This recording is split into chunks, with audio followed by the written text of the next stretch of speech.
Thank you, David. There's a story to that gun. I don't go toting guns everywhere I go.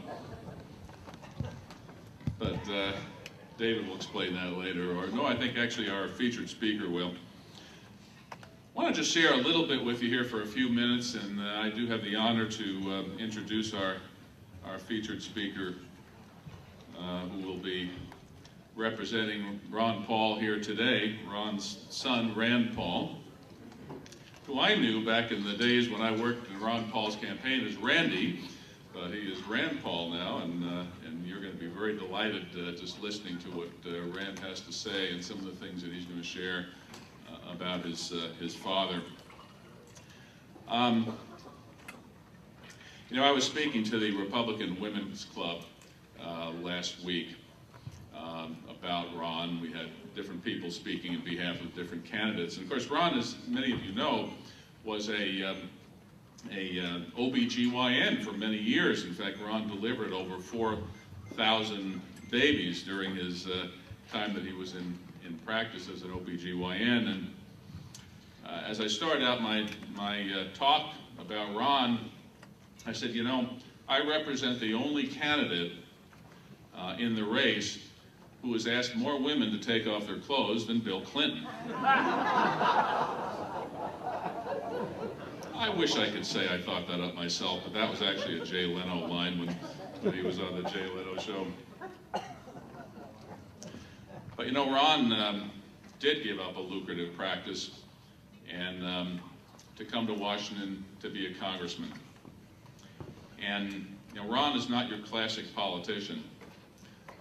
He didn't run for office because he was enamored with the idea of being an important congressman, and he's not the kind of person who by nature is highly ambitious politically. But he ran because he wanted to do something for his country, because he had a very deep conviction that America was going wrong, that America was going down the wrong track, that incrementally we were losing our freedoms. Incrementally, we were forgetting about that precious document called the Constitution that guided us pretty well for 200 plus years. And he said it was time for him to stand up and do something. And so he ran for Congress in a Democrat district in a special election. He got elected, and the rest is history. He's now served, not continuously, but he has served a total of 10 terms, 20 years in the U.S. Congress.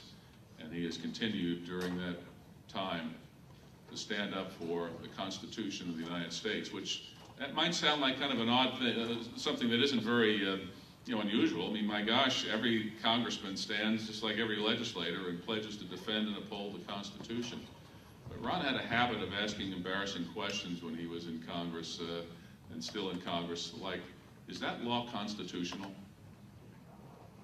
There weren't very many people asking questions like that when he first got into Congress, and frankly, there still aren't too many more.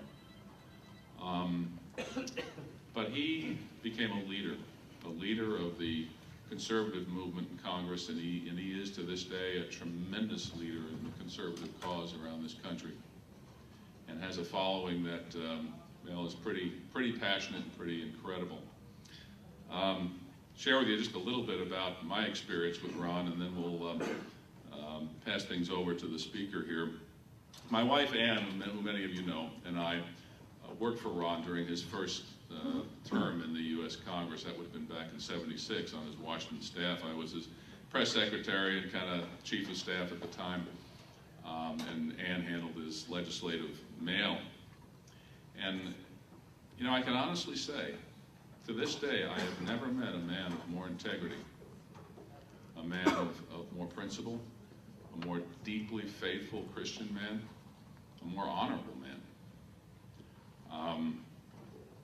I told a story at a rally this noon that I am not going to share with you now in the interest of time. I suppose if you want to hear it, you can ask me in the Q&A.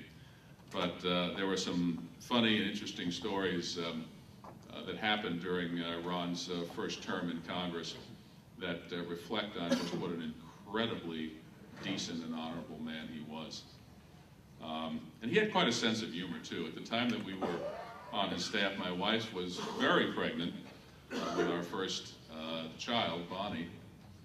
And so Ron made a point that whenever a pro-choice lobbyist would come into the office to talk to one of the staff, that they would talk to my wife. And there my wife would be sitting there like this, just smiling and, you know, and nodding and patting her tummy a little bit. And Ron said later on, he says, you know, Ann, when you're ready to have that baby, let's just take you down to the nurse's office on the first floor there. I'll deliver the baby and you can get right back to work again. And he was sure that would make Paul Harvey. I'm sure it would too. But, you know, what makes Ron special?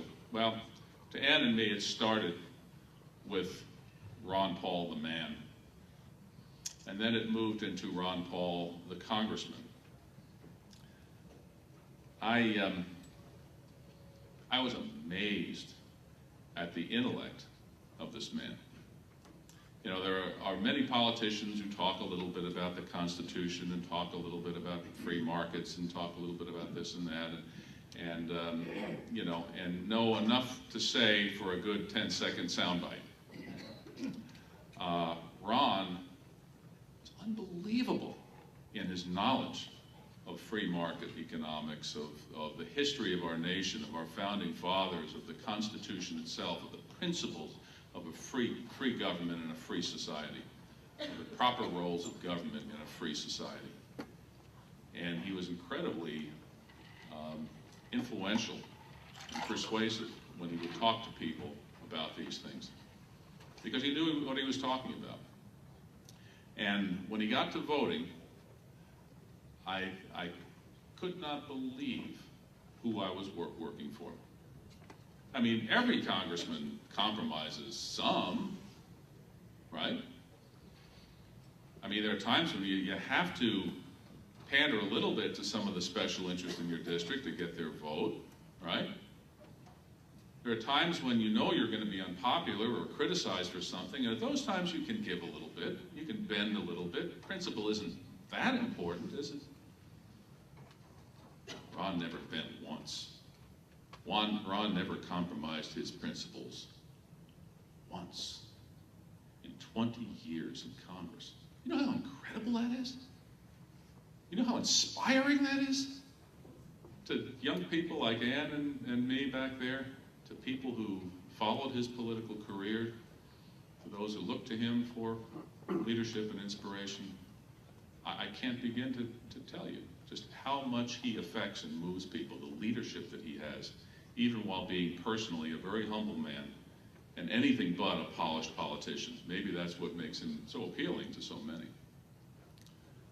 So he stood there and he voted right, and he voted right, and he voted right. And he stood there on the House floor and spoke when nobody else would speak, and fight when nobody else would fight. If I had the time, I could tell you 100 stories.